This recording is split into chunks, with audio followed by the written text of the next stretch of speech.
Welcome back to Broker Talk. I'm Larry Lawfer, your host each week, bringing you behind the velvet rope to see the VIP side of real estate. Real estate is a serious business. It's filled with highs and lows. Whether you're buying or selling, a home is a serious business that needs a professional who is serious about the process and the many twists and turns that are inevitable in every transaction. I'm serious about this. But here's the thing. The process can also be fun. It is you're changing your life. There are some agents who it's a transaction, and there's some agents who it's a whole story, and they're there to help you buy a house and make it a home with your new story. Our guest today is someone who is seriously qualified, a fantastic realtor, and she's one of the goofiest people I know.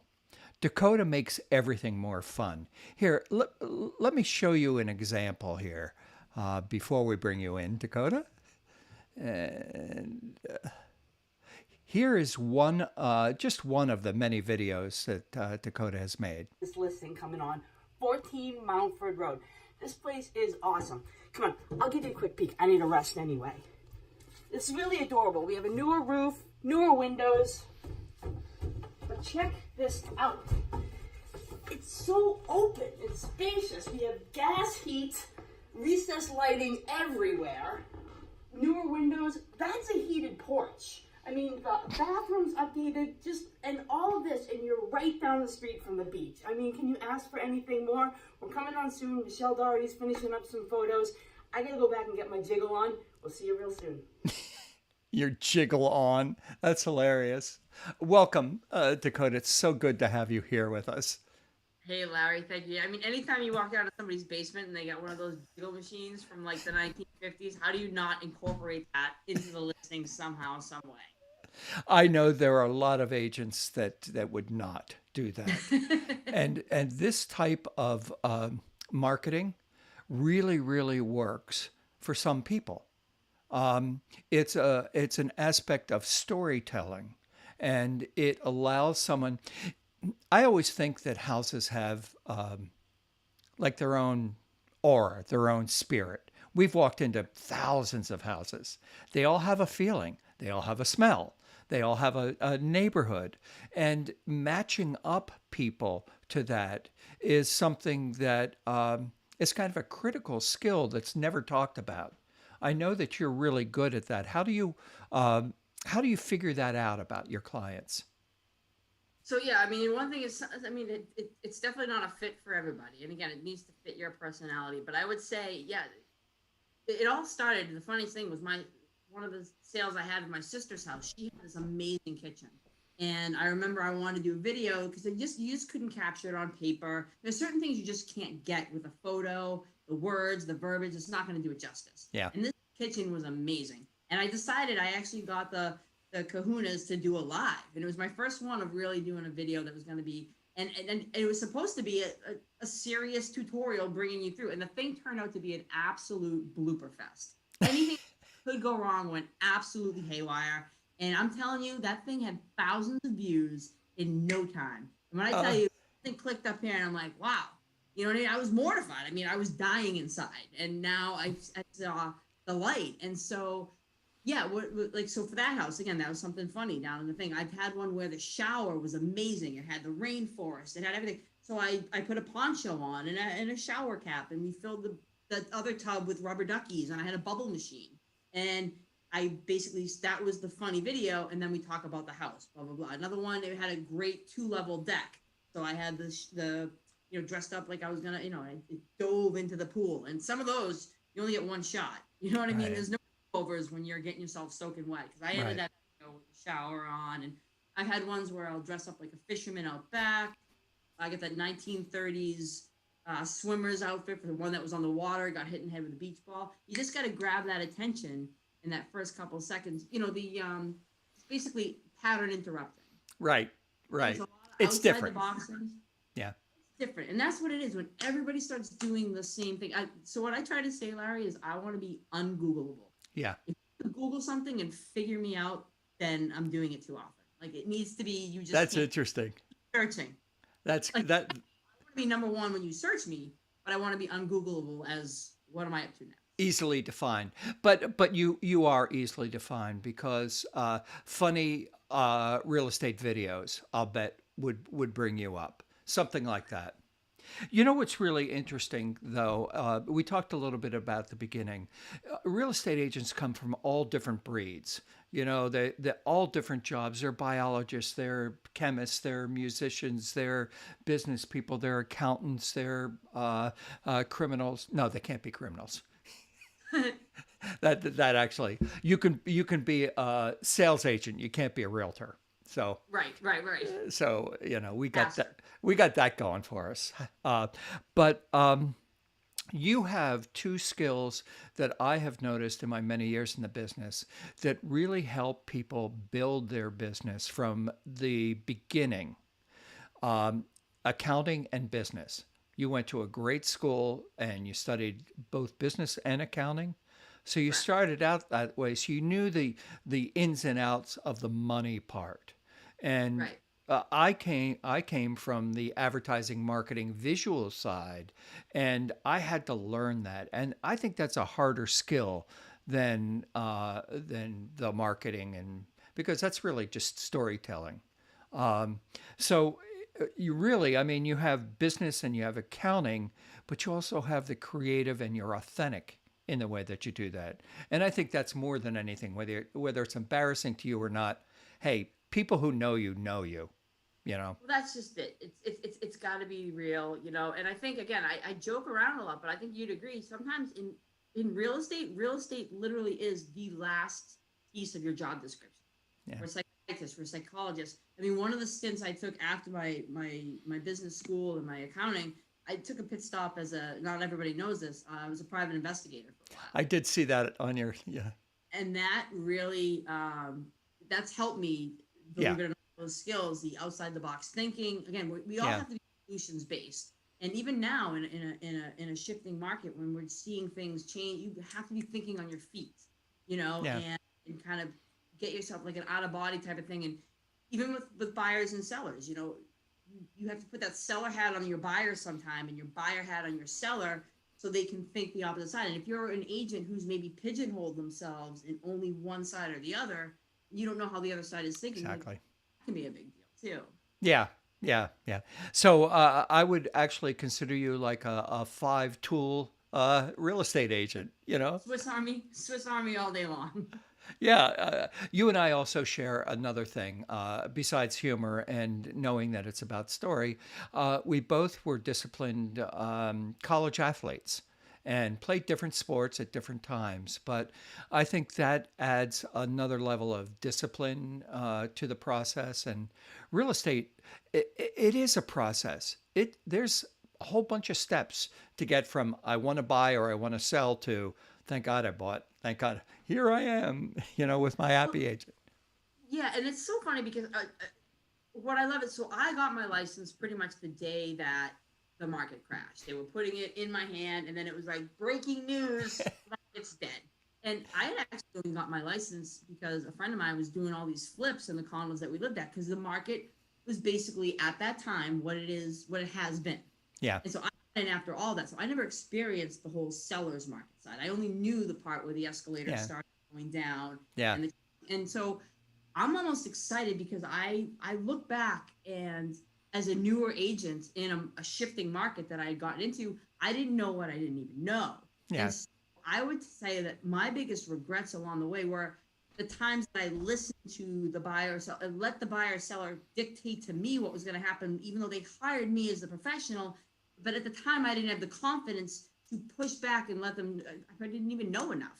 Whereas now I'm coming in, and again, I'm going to tell you, I respect your opinion. We obviously have the conversation. They're obviously, at the end of the day, they're our client, but they called me for a reason. And so I'm going to have those hard conversations, because I would rather have the hard conversation up front, make you realize, again, show you what you don't know. Because I don't want to be sitting down a month later hearing that you should have offered Yeah. $5,000 more. You Yeah. should have taken that offer that was 10,000 Yeah. higher. Because at least I want to do it enough where I get to do the "I told you so" dance, because I put it all out there. And that's what I even tried to tell the newer agents: have the confidence, because Right. they need that from you. It's Right. look, I'm not a doctor, but if I go to a doctor and he tells me I need surgery and I just say, I'd rather just take Tylenol every day. Is that okay? And then I die. Well, shame on me, but shame on them. Push that surgery a little more if you thought I needed it. Smoking has a great big thing. This could kill you, and yet many people are addicted to it. So the way that we serve our clients as we get more experience changes, and you get deeper understanding of not just the buying and selling of property and what goes on with the property. That's individual and that's separate from your clients. When you bring the clients in, then you bring their emotions and their story and what they want to do and what their finance are, and that juggles it, you know. And Larry, we're in a market right now too. I feel like right now, and everybody feels that everybody's out. It's like the Yankees versus the Red Sox. It's like, no, we're all on the same team. Buyers and sellers are on the same team, and that team is that goal is the closing. And so, I mean, and you have to remember too. I mean, some of these people, if you're the agent of someone who's selling their parents' house who just died, and that house has been in the family for 60 years, and I mean, it could be the smoothest transaction you've ever had. It's going to be one of the most difficult times of that person's life. Right. And so, I mean, I've had a deal almost blow up, literally like a toaster miscommunication of some sort, and it had nothing to do with the toaster. It was the emotion, and what I've learned, you let them get it out. But I've had the line that's actually really worked, and I use it a lot on my clients. They're not crazy, but what I say to them is I explain, listen, at the height of emotion, we're at the bottom of our logic, right? My job is to be your logical thinker. So what and the sellers and the buyers know they might be being a little bit irrational at the time. You can't help it. It's very emotional, like you just said. So that line alone, at the height of emotion, you're at the bottom of logic. I'm not emotional right now. I'm very logical. Not only does it diffuse the trust, because again, people work with people they know, like, and trust. So when we're coming at it, like with us, again, the success I think comes a lot because we're treating everything like a relationship. Right. These aren't transactions. Right. There are transactional, like you said, there's all different agents. There are transactional agents out there. Yeah. And they do well. And they do well because they're doing all they're probably not doing much repeat business. Right. People like you, some of us, there are agents that only deal with friends and family. So like, there's so many different ones, but a lot of times it always comes back to getting into the psyche of the different buyers and sellers and understanding that, because the trust factor is so huge. Right.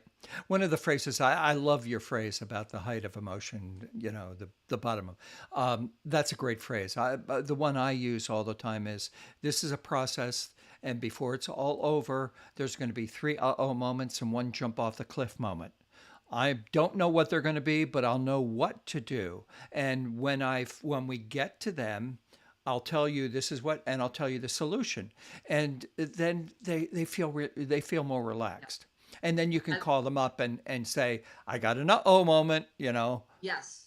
So I love that. So I basically use the same concept, different verbiage. Yeah, different words. So what I say to them because what if? I've been doing this for 15 years. So I always say, look, we can play the what if game for the next 3 months, or I say we can play my game. Let's cross the bridge when we get to it. Yeah. Because I've probably already been on that bridge and we'll figure it out, but I can't. We'll never get there if we're playing the what ifs. Yeah. Here's another favorite that I've shared a bunch of.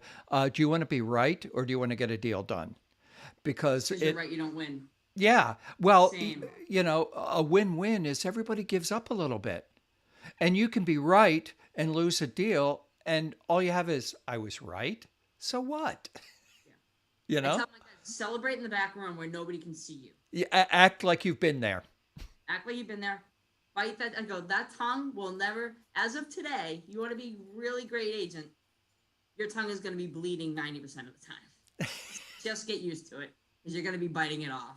I do this weird thing in my head where, as people are saying stupid things or mean things or incorrect things, I'm thinking like a Mad magazine. I'm thinking of stupid things I can say back. And I'm so overwhelmed by the number of things I'm thinking I can say that I'm not saying anything. So I'm just keeping myself busy as they wind through the issues. Yes. We are been at it a while, and there's an acronym that gets used in real estate all the time. Signifies what we're supposed to give to our agents. It's old car, and it's an acronym. Obedience, loyalty, confidentiality. I mean, just those three. Obedience, I mean, we're not really dogs, but we have to be obedient to the process. And that sometimes means going against what your seller wants you to do or your buyer wants you to do. You come in, for instance, come in with a low bid on something that you know is just going to piss the people off. Right. They're telling you to do that, but and you need to be obedient to them, but you need to be obedient to the process. And the Correct. and the process is we're not going to get anywhere by pissing these people off. You know, the market. You can't do that right now. Um, No, it is. I just went through this too, and the analogy that I came up with, because I just went through this, and an attorney was gonna, again, to get a deal done. They called it something. They referred to it, and it was a way to put somebody on the defense. And I said, you know what? There's two ways to do something, right? I can deliver this information in a nice package with a pretty little bow, or I can look over, I can find this sweaty little t-shirt that I haven't thrown in the hamper yet. It's disgusting. I can wrap it up, take the same exact question, information, whatever, throw it in your face, and you're going to spit it back at me. Yeah. It's packaged in a bow. Same exact thing, you know? Yeah. And told my guy, that's fine. You can store stuff here. You're responsible, but you can't close for a month. You're responsible for the condo fee. Okay, well, no, he's not, because he doesn't own it. Don't put it that way. And it put his back up, and it became a fight, as opposed to, we'll let you do this. Hey, here's the daily fee for, you know, a holding. And he literally said to me after, had they just called it X, I wouldn't have had a problem with it. Don't tell me that you know what I mean? And that's where everybody is right now, especially in these shifting markets where there's uncertainty, like you said, the emotion. So everybody thinks everybody's out to get them. Yeah. Or they're afraid of that. They're afraid of that. Yeah, it's fear or faith you choose, and fear, and in a market like this too, greed. You know, the sellers are starting to see what was happening, and maybe that's when the buyers are starting to taste that there is more leverage. So everybody's kind of knee-jerking reaction. Yeah. You know, it's early August, and interest rates just dropped. You probably saw that yesterday. Saw that, yeah. You know, and inventory. It's a lot of it's going to be foreclosure, but that's going to grow towards the end of the year. That's a different market than we've had recently. The market of the last 2.5 years was people were smart enough to fix their place and then put it on the market and get a whole bunch of people in there, and they were bid. Now with foreclosures, some of those properties are going to be a little beat. You know, so it's a kind of a shifting market, and how you understand that and the pricing is going to be critical. I've already seen. Go ahead. Well, it's so different because, again, a few months ago, for the last couple of years, Larry, I go over and everybody has a honey-do list, right? And I literally would take it, rip it up, like this is the honey-don't list. Like literally the buyers, roof, door, check, let's write an offer. That's what it's been. Let's be real. I mean, Yeah. And I even said to these people over these last months, we all knew this was coming. And those of us that are in the business, the writing's been on the wall. And so I keep telling people, like, here's your honey, and it's refreshing. However, for every week, there's no sign in the yard. You're going to Lowe's with another list that I'm going to give you, because it does make a difference now if we do that in the basement. Yeah. Or we do that over here. Yeah.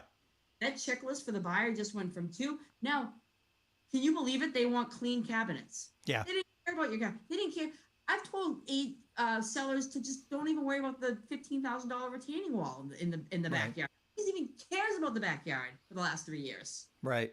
Now we got to take care. We got to look at everything. Right.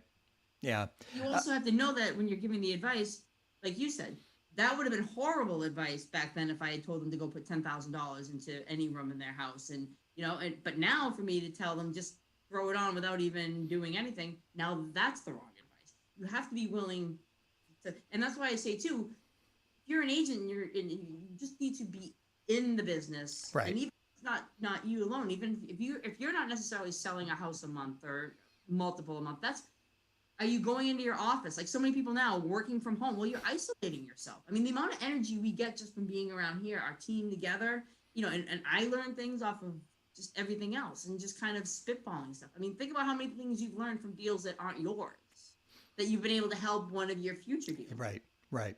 Yeah, this show, I mean, that's what this show is all about, is bring people in who know stuff and they share it. And it's wonderful because you can go back and search, Right.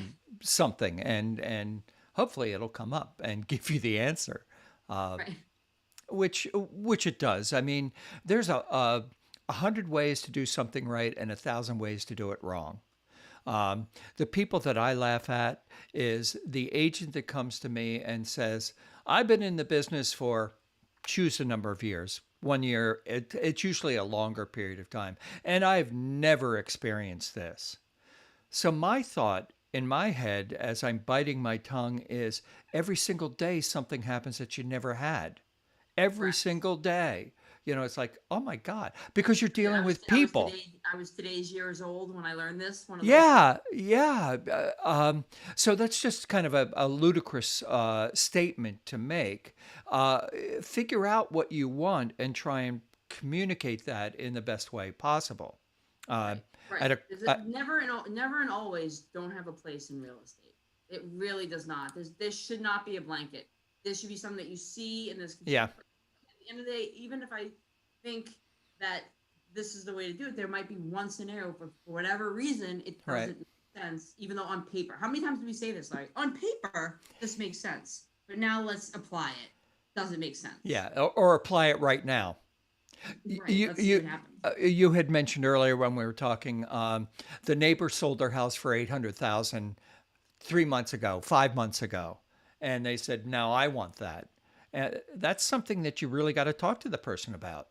Yeah, and it's crazy because here's the thing: we talked earlier, me and you, about peeking behind curtains and all things like that. So for years, I've done videos. Friends don't let friends comp. It's not a comp market; it's strategy, right? And so I always tell my guys, if you want what your neighbor got, you have to start where your neighbor started. So, in my point to that, Larry, is those of us that are in the industry. So you go on Zillow, you look at the news, you see your next door neighbor. They maybe listed it at 7. They sold for 800. So now you're sitting there and you're like, my house is exactly the same. I want 800. What nobody saw, because you're not in the industry, because maybe you're a dentist or you're out doing your real work, is I listed that house for 700. I got 10 offers. 9 of them were 710, 720, 730.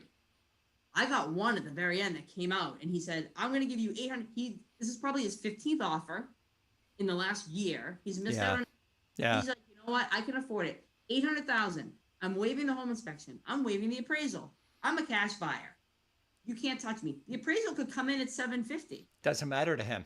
She's coming up the difference. It closes at Yeah, 800. So now when you list at 800, you literally found the one wackadoo who was willing to pay that and he's gone. yeah, But if you go back, like I said, if you go back to that 700 where your neighbor listed, now you have all the sloppy seconds and thirds and fourths and fifths. And by the way, that guy that was only going to pay 7.25 for your next door neighbor, that's his 10th house he missed. So now he's going to give you 750. He'll go up another yeah, 25. yeah, He's not 8 right now. right. But that's the information where people just think they watch the news or they listen. That's not a comp. There's no Yeah, such. These last 3 years, there's no book. There's nothing that'll teach you anything. The only people that are going to teach you what's been going on in the last 3 years are agents that have sold lots and lots of properties over the past year. and are out at open houses and talking to people every single day. Well, not every Correct. single day, but For the most part, right? yeah, it's your It job. changes. My biggest thing, and I equate this, a plane leaves California. By the time it lands in Logan, first of all, it's been off course like 85% of the time, and it's constantly moving. And adjusting. A strategy of an open house, say the way I would do it, say a year ago, maybe no showings to the open house. It got to the point where it would be silly for me to do it the way I did do it because it would be causing. I had one. It was a major road. It was a hot town, a hot thing, and everyone's like, "When's the open house? When's the open?" I did an open house. The parking situation. I mean, I would have needed a police detail. Like, you know what I mean? Like these things. When they were doing it, they're causing in the middle of the winter, causing lines 6 blocks down the road with kids in tow. It was crazy. That's not the strategy, but people do it because that's what that guy did. You shouldn't be doing things in real estate just because that's what that person did. You need to like understand it. And that's why I think the value of having these conversations on listing appointments. It's not about going in and beating your chest. I don't even want people to know that I got a ton of offers over $100,000 over asking over the past 3 years, because I don't know that I can do that today, because that's not today's market. Right. Right. I'm not pricing for a bidding war. Where's the line in the sand is that's the shift to be done. A very small shift. Right. I can't promise a bidding war because the buyers are sensing that leverage. Right. I'm pretty confident with asking, but now I need to put the asking price where your line in the sand is. Right. And you need to know where their line of the sand ends. I mean, there's always a little bit of stuff going on there, and that's where the trust comes back in, where right. tell me, they ask the questions. I think a lot of agents too, no fault, they're not asking enough questions. Yeah. We need to know why, because then when everybody you're sitting at the table, that's one set of clients, and then when you're actually doing stuff and negotiating, there's the other psyche of your clients coming out. Yeah. It's human nature. Of course, you're going to be a different person sitting calmly talking about these hypotheticals than when you're in it. Yeah. And it's a whole different discussion. And then I said, yeah. The emotion picks up and the logic. Again, if they need one more day, I'm putting it back on the market. Yeah. They need one more. Well, we're not going to start over, but I'm not going to fight you right now because you're very emotional about it. And me trying to preach logic is not going to go anywhere. We'll talk about it tomorrow. Yeah. Yeah. I have a hard time giving that up because I'll get off the phone and then I'll be thinking about it, and I usually, both of us were solution driven, where's the solution here? And then where's the logic? And usually you need the time to get back to less emotion and more logic, or at least being able to hear logic. Correct. And I think especially where it's, again, when you have other things going on too, you need to be efficient, right? And so spending a lot of time, spinning your wheels over, what if we did this? Or, my whole thing is, I don't care. You could have made the biggest mistake in your life and you almost screwed this deal up, right? And it's all your fault. Yeah. How does even talking about that solve anything, right? It's over. It's done. It was a mistake. There's nothing anybody can do starting now. The only thing we can do is fix it. Right. On it, blaming, pointing fingers. There's never wins. That in this market. Never wins. Yeah. You've lost sight of the end line when you do that, the finish. Right. Sometimes you have to step back, take a breather. We need each other. We need each other to get to the end. That means, yes, you seller and buy. It's for a real quick. I have a good scenario where there was one time I had a couple closings in the same day. And one of my sellers, the buyers had just got so difficult towards the end of the process. My seller went out of her way to take these big bags of pellets for the pellet stove to the dump because there was just no way. She just they weren't going to do it. So, you know what I mean? And it was just bad. However, within an hour, I had another closing where, and this was years ago, everybody got along. The sellers accidentally forgot that they had a load of laundry in the dryer. And the buyers at their walkthrough, Larry, they folded everything, put it in the basket, and brought it to the Registry of Deeds. This is back when we used to go to the Registry of Deeds. And they walked into the Registry of Deeds. That is awesome.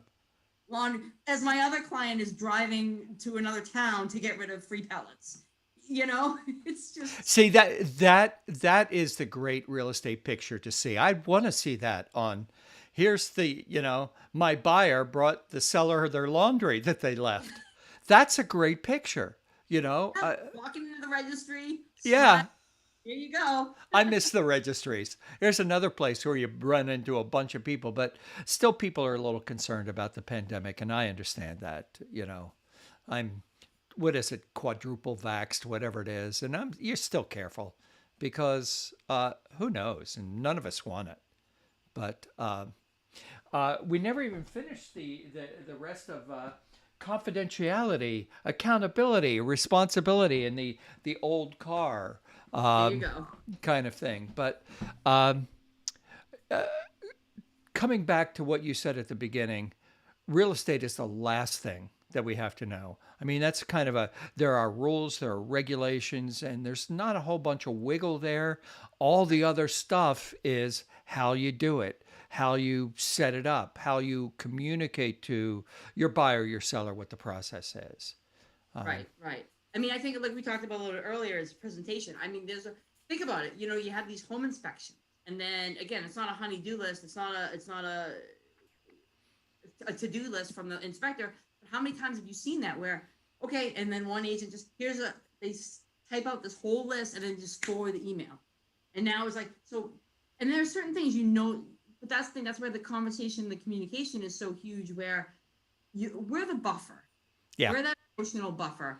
So it's up. And again, we're also on the same team, obviously, as our clients. Right. But it is our job to educate them to say, because again, if that's my 80th house of the year, that's still probably only their first house in 10 Right. years.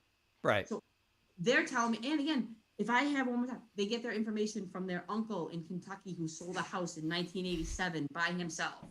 They get their information. Larry have a house under agreement right now, over asking. These people needed to sell. When I reached out to them, they told me they weren't ready to list because they talked to somebody who told them it was a worst market they could ever sell in. I found out it was their dentist, to which I said, if you just have your dentist stop giving bad market advice, I'll stop encouraging children to eat candy. You skip our lane. And here we are under agreement because they came, but everybody, Zestimate, that is my least favorite one. Oh, man. I don't know who these people are on the news are giving the advice. They get the weatherman giving like weather on the 2s and real estate on the 3s. Nobody. No. Stick to the storms. I got this. I got the brick and mortar. Yeah. It proves that there are so many ways to do it right. And Dakota, you're one of my favorite. You've been doing it right for good long years. I loved having you. Well, I'd love to have you come back at some point and talk further. I'll be a groupie. This is great. No, I love it. It's always, once you get going, the energy is just hard to contain. It is. Thanks for tuning in to Broker Talk, and tune in next week for another great show. I appreciate Dakota Riley from Keller Williams Real Estate. And what's the name of your real estate team?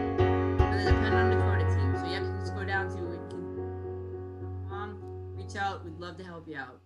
Thanks so much. All right, Larry, a pleasure. Good to see you.